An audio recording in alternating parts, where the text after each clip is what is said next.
छत्तीसगढ़ के धरसींवा थाना क्षेत्र में कांग्रेस कमेटी के द्वारा भाजपा शासन में पुलिस प्रशासन के संरक्षण में अवैध शराब बिक्री, शराब कोचियाओं के द्वारा गुंडागर्दी, अराजकता का आरोप लगाते हुए धरना प्रदर्शन किया गया। वहीं भाजपा कार्यकर्ता स्वर्गीय संतोष पटेल व उनके परिवार के साथ शराब कोचिया के द्वारा मारपीट व प्रताड़ना का आरोप लगाते हुए न्याय की मांग किया।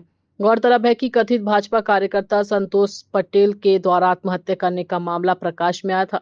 कहा जा रहा है कि स्वर्गीय संतोष पटेल अवैध शराब बिक्री को लेकर विरोध कर रहा था, जिसके चलते उनको और उनके परिवार को शराब कोचिया के द्वारा मारपीट व धमकियां दिए जाता रहा, जिसकी शिकायत संबंधित थाने में किया गया। मांग रही है और कांग्रेस पार्टी का पूरा समर्थन कर रही है। पटेल समाज भी इसका समर्थन में है कि उन्हें न्याय मिले।